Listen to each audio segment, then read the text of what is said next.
إن الله وملائكته يصلون على النبي يا أيها الذين آمنوا صلوا عليه وسلموا تسليما. يا سيدي، السلام عليكم ورحمة الله وبركاته. مرحبا بكم في رحلة جديدة وفي حلقة جديدة. اليوم كالعادة باش نمشيو نستكشفوا حاجة، بلاصة أثرية. البلاصة اللي باش نمشيو لها اليوم هي عبارة على سد قديم، ونمشيو نشوفوه ان شاء الله ونشوفوا شنو حكايته. احنا اليوم السبت 29 نوفمبر 2025. الجو باهي، سخانة معتدلة ومواتي ان شاء الله. الرحلة على البسكليت باهية، نكتشفوا بها البلاصة الجديدة هذه.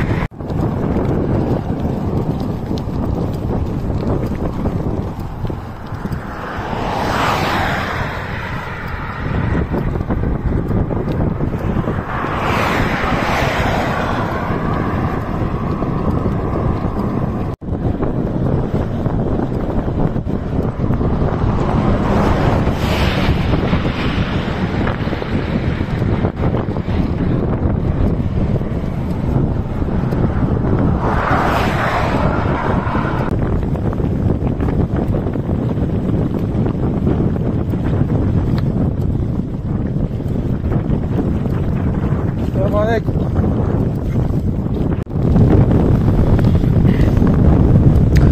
يا سيدي، واخيرا مش خرجت من الطريق السريع هذا، نلقاها شغال الدنيا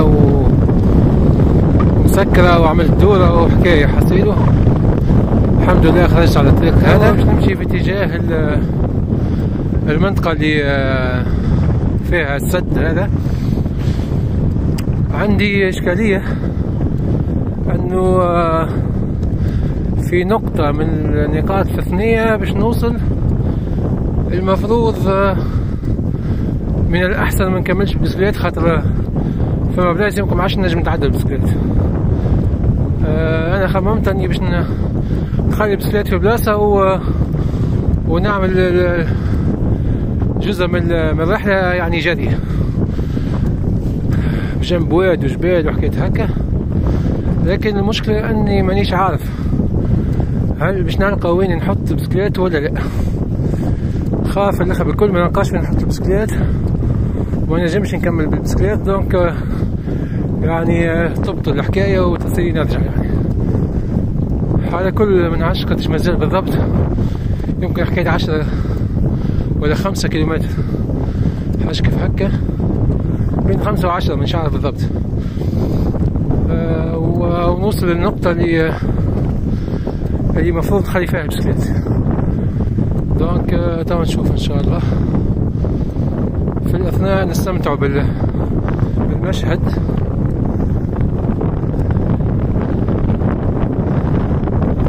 ما شاء الله تبارك الله، وبرشا ريح عكسنا، لازم نعمل شوية أكثر جهد. يا سيدي يا جماعة، قالك نهاية الطريق لهنا، مانيش عارف صراحة باش نجم نكمل بالسيارات الساقية، ما عندي حتى فكرة. نحاول نشوف ان شاء الله نخرج. كيسيو يقف هنا، فما على اليمين يولي بيست ان شاء الله.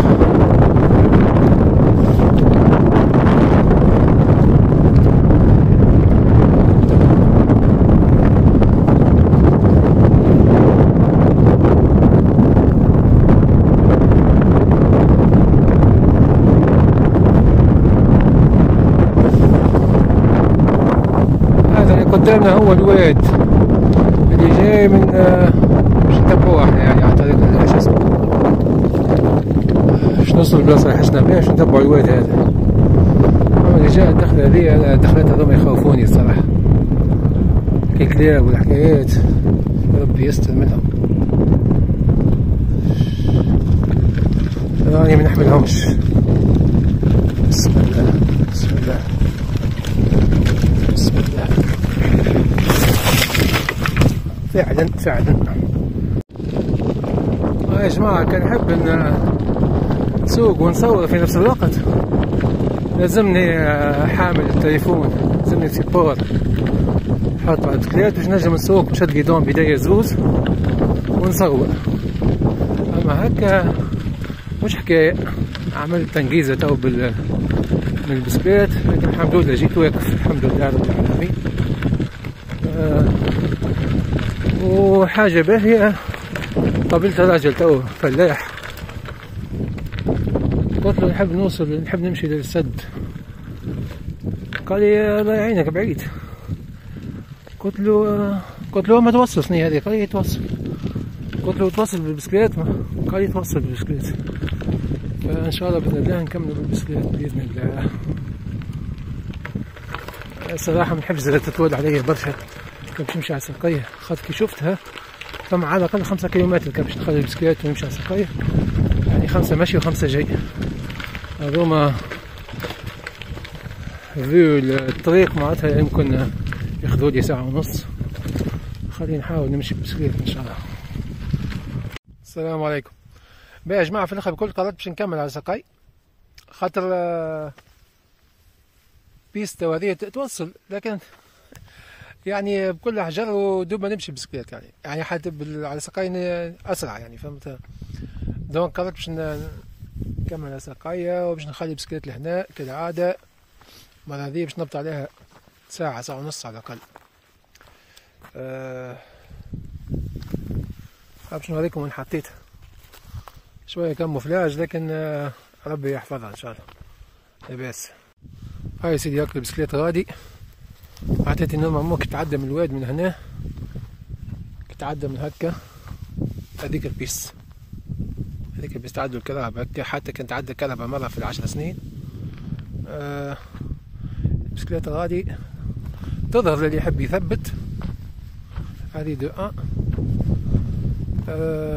شوية كاموفلاج على خاطر هي محطوطة على قري ومحطوطة على حجر قري. لكن يعني انت احسب البروبابيليتي قداش باش تعدى من واحد، وقداش من واحد هذاك باش يشوفها، وقداش من اللي باش يشوفوها يكون سارق ويهزها. يعني النسبة الصراحة ضعيفة على الاخر. ولذا ان شاء الله باذن الله لاباس نخليها هوني ونمشي نعمل جرية. نعش يمكن 3-4 كيلومتر مشي 3-4 كيلومتر جاي، ومع الوقت غادي نقولوا بالواسع ان شاء الله باذن الله ساعة ونص. عطا نحسب الوقت ونقول لكم شدت ساعة ونص ولا لا بعد ان شاء الله باذن الله. هاي نتوكل على ربي. يلا بسم الله.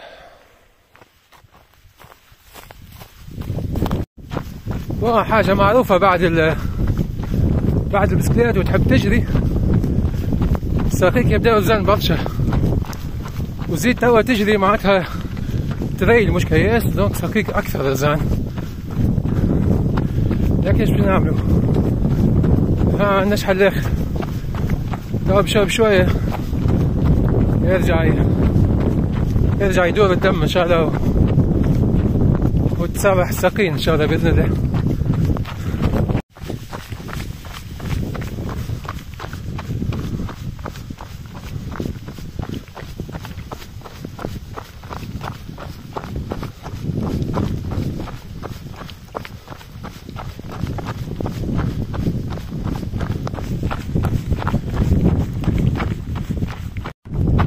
يا جماعة ان شاء الله وصلت للبلاصة اسرع من اللي توقعت.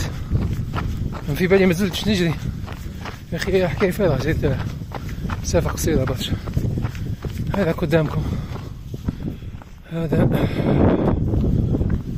السد، عنده حكاية كبيرة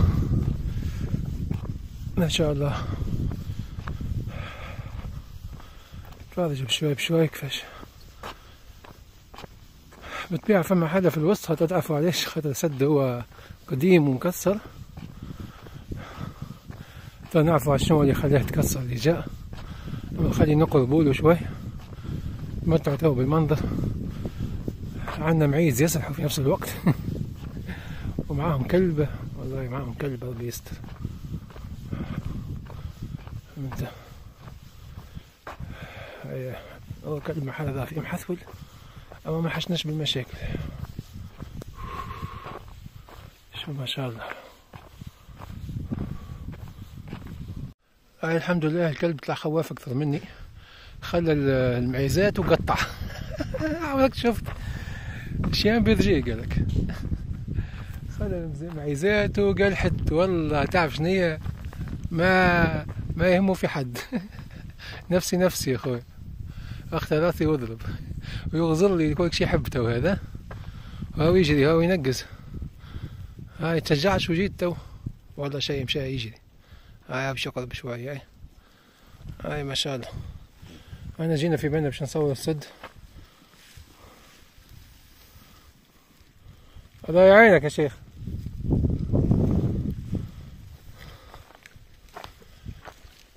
هاي يا سيدي شوف ما شاء الله الجبل، الجبل عالي. تو هو الواد كان يعني واسع، وبعد جيل هنا وذيك الواد داك عملوا فيه السد هذا. نشوفوه نقربوله، بعد نحاول نطلع لفوق.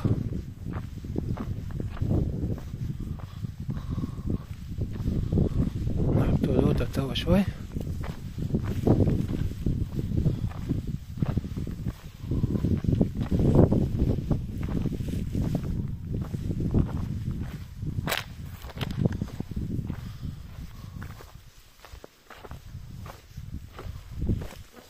الدنيا بطبيعة شايحة، رغم انها صبت عندها جمعتين لكن ما كانتش كافية يعني، شربتها الارض الكل. هذا السد متاعنا، عايزين نقربوا. بسم الله.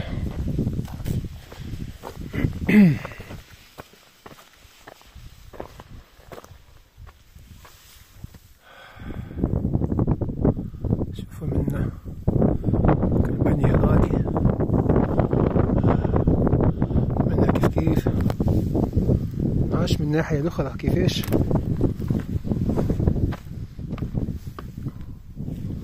بسم الله.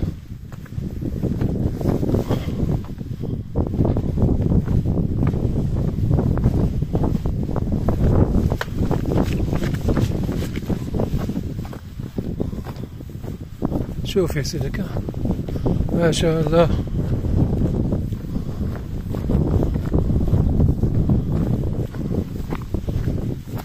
شو مقبلها الجلسة.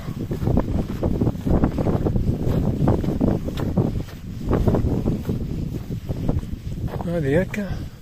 شوف التراس متاع الماء، هذيك آثار الماء توصل غادي يعني في أعلى الأوقات يعني.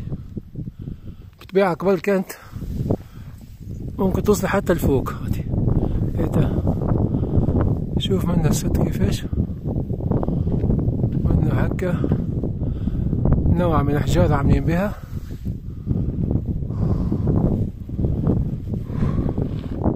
نطلعوا لفوق، بعد نحاول نطلع لفوق ونشوفوه إن شاء الله. أما منين باش نطلع بالضبط ما نعرفش، ندور من غادي الجبل، مفروض ثم إمكانية باش نطلع إن شاء الله. لا نرجع من نجينا خير.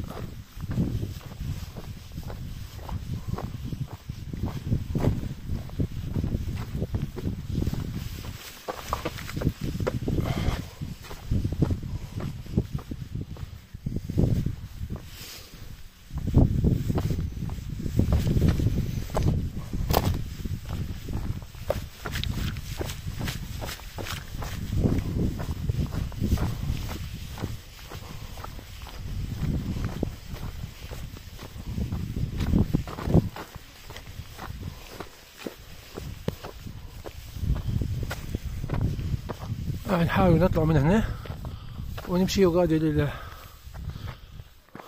للسد.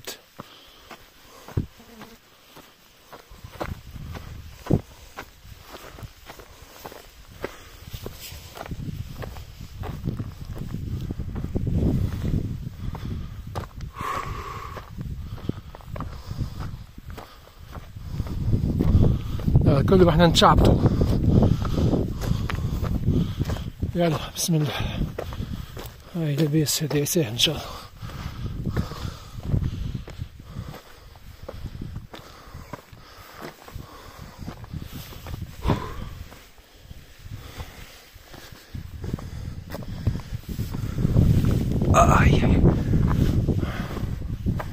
لا اله الا الله. هاي سيدي واجينا السد من فوق.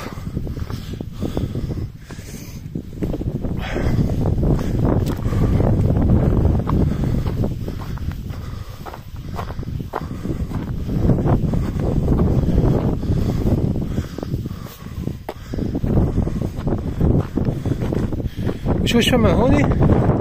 شمع ترى مصلى.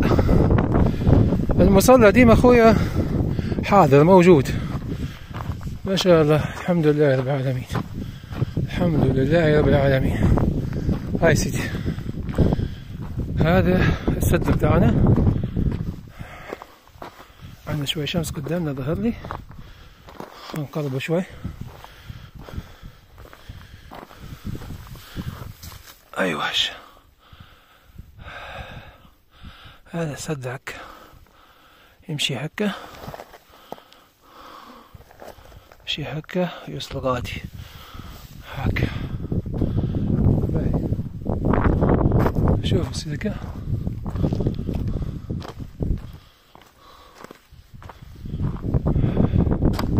كبير ما شاء الله. باهي خويا شنو حكايته بعد السد ونقعد واحنا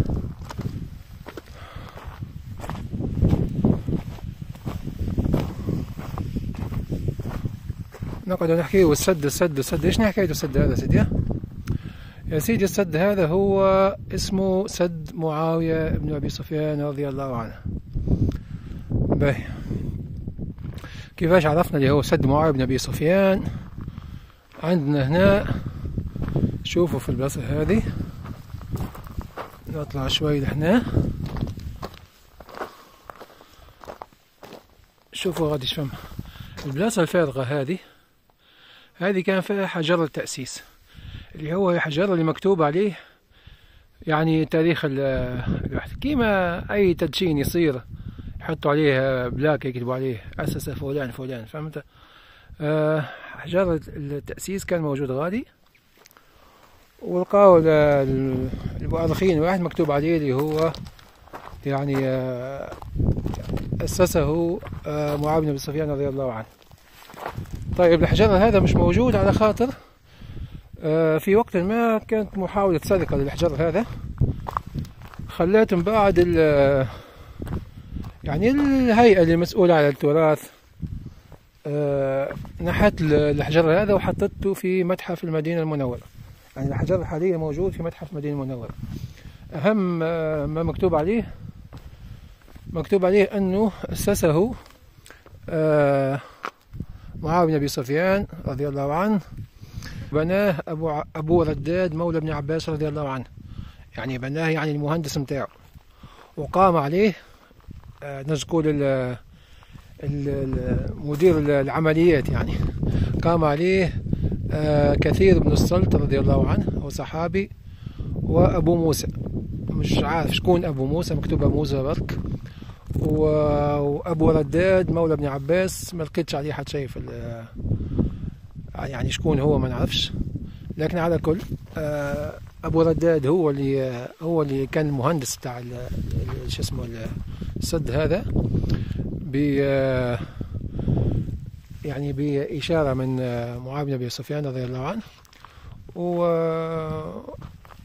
وش اسمه وكثير من السلط رضي الله عنه هو وأبو موسى اللي قاموا بالبناء. باهي السد هذا على حسب ما لقيت في المعلومات الموجودة أنه طوله 45 متر عرضه حكاية 13 متر والارتفاع من فوق اللوطة حكاية 20 متر. هذه المعلومات اللي لقيتها متوفرة. كيفاش تبنى السد هذا؟ السد هذا تبنى سنة 49 هجرية. في الوقت هذاك جت سيول وجت فيضانات في المدينة المنورة حتى أنه بعض قبور الصحابة يعني اتكشفت وتأذوا المسلمين يعني في المدينة من الفيضانات هذه، فأمر معاوية بن سفيان رضي الله عنه باش يبنيوا السد هذا. السد هذا موجود في الواد هذا اسمه واد خنق. الواد اللي قدامنا هذا اسمه واد خنق، يصب في واد آخر اسمه واد قنال. واد قنال هذا يتعدى من جنب جبل أحد. فالواد قنال هذا كيف فاضت يعني فاض حتى على مقبرة شهداء أحد وتكشفت القبور يعني. فقام معاوية بن سفيان رضي الله عنه ببناء السد هذا. ووقتاش تكسر السد هذا؟ في عام 650 تقريبا هجرية. جات زلازل وثار بركان في المنطقة هذه، فتسبب في انه السد هذا تهدم يعني من الوسط متاعه، وبقى الاجزاء الاخرى يعني شاهدة على التاريخ هذا. هذه حكاية السد هذا، وان شاء الله نجيب لكم صورة الحجر هذه كان لقيتها نجيبها نحطها في الفيديو. إذا هذه هي صورة الحجر. هذا الحجر اللي بعد ما تم إزالته يعني موجود في متحف المدينة المنورة. وهذه صورته لما كان في مكان يعني في السد هنا. وقد كتب عليه: بسم الله الرحمن الرحيم، هذا السد لعبد الله معاوية أمير المؤمنين، اللهم بارك له فيه رب السماوات والأرض، بناه أبو رداد مولى عبد الله بن عباس بحول الله وقوته، وقام عليه كثير من السلط وأبو موسى. لو كان نلاحظوا السد كيفاش مبني، الطريقة المبني بها أنه متدرج، بحيث يعني الإنسان ينجم يطلع من درجة بشيء درجة. هذه حسب ما علمت أنها مجعولة بالطريقة هذه باش يقدروا معناتها يقوموا بأعمال الصيانة في السد، كيف يستحقوا أي إصلاحات ولا حاجة يكون سهل عليهم أن يطلعوا للسد الفوق. وهذا السد من فوق.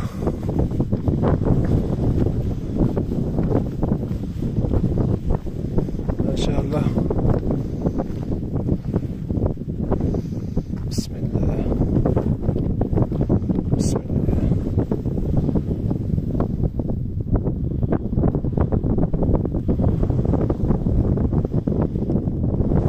فراغ في الوسط هذا كان عشان حكيته. علاش فراغ في الوسط الله أعلم. وهذا منين كانت تجي السيول يعني تتلم بها الأمطار الوادي هذا وتجي من الناحية هذه وتمشي هكا في اتجاه المدينة، يعني تمشي في واد خنق هذا وتصب في واد آخر اللي اسمه واد قناة وتمشي للمدينة هكا. احنا مازلنا في المنطقة الشرقية معناتها كما شفنا في الفيديو اللي فات، مازلنا في المنطقة الشرقية، وهذه منطقة الحرة يعني الحرة الشرقية واصلة للمنطقة هذه. هذاك عاد تشوفوا الدنيا كحلة يعني، فهمت؟ يا سيدي نشد اثنين نروحوا. منين طلعت انا ولا نسيت؟ يظل نجم نمشي نحن. بسم الله.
اخذ نظرة على السد قبل ما نمشي.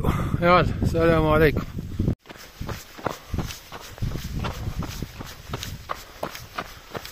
يا اخويا تو الهدف نرجع ونلقاو البسكيت نتاعنا. ادعيوا معنا نقوي بسكليت، وإلا فات الحكاية وما شمها رحلات وما شمها جو. هاي ادعيوا خير، يلا خلينا نقوي بسكليتنا. هاي اخويا حانت ساعة في الحقيقة. شوفونا البسكليت وين. هاي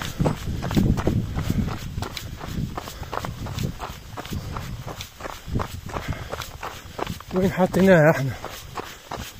هاي هذا الواد. وين البسكليت؟ لا اله الا الله. وين البسكليت؟ هيك غادي، هيك شفناها ما شاء الله.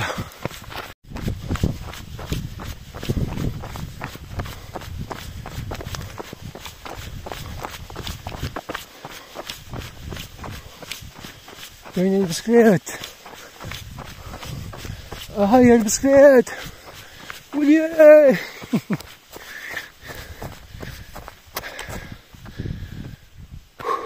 الحمد لله يا رب العالمين. يلا نواصل الرحلة. يا اخويا شوفوا شنو عنا لهنا، نكتشفوا بعضنا شنو عنا. يا سيدك يا بن سيدك، عنا دقلة النور، الدقلة التونسية، التمر التونسي لا يعلى عليه ما شاء الله. اليوم الرافيتو بتاعنا برعاية ولاية قبلي، لأن يعني هذه الدقلة من قبلي المفروض، لأن بتاع قبلي تكون طرية شوية وبتاع توزر تكون شايحة شوية، فهذه دقلة مفروض برعاية ولاية قبلي، وكان غلطين صلحونا بالله. سيدي توكلنا على ربي وبدينا. الجري أخذت في الآخر بكل 5 كيلومتر برك. ظهر لي على خاطر شو اسمه، على خاطر انا من الاول مشيت بالبسكليت، يعني انا حسبتها 5 كيلومتر في الاول على اساس باش نبدا من نقطة غادي اول الوادي يعني، لكن كي مشيت شوية بالبسكليت ربحت المسافة، فجاتني مشي وجاي 5 كيلومتر. كنت ماشي بالي معناتها 5 مشي و5 جاي، لكن صباح جات رابيد يعني الحمد لله. ترى بالله خلينا نسيب التليفون، خلينا نكب على وجهي بيست، و لازم شوية تركيز. يلا السلام عليكم. هاي سيدي بارك الله فيكم، وصلنا للكياس، رجعنا خرجنا من هنا، كملنا البيست والمشاكل هذيك الكل. صراحة كياس البيست شوية متاع في تي تي أكثر من متاع بسكليت هيبريد هجين، يعني هجين وشنية تعب شوي، لكن الحمد لله كملناها. توا نرجع كياس، مفروض من هنا للدار حكاية ساعة ونص، ساعتين غير ربع بإذن الله، باش تكون كلها طريق شوية طريق هذا وبعد طريق سريع. كان صورت كما صورتش، يعطيكم الصحة، بارك الله فيكم، رحلة ممتعة، والسلام عليكم ورحمة الله وبركاته.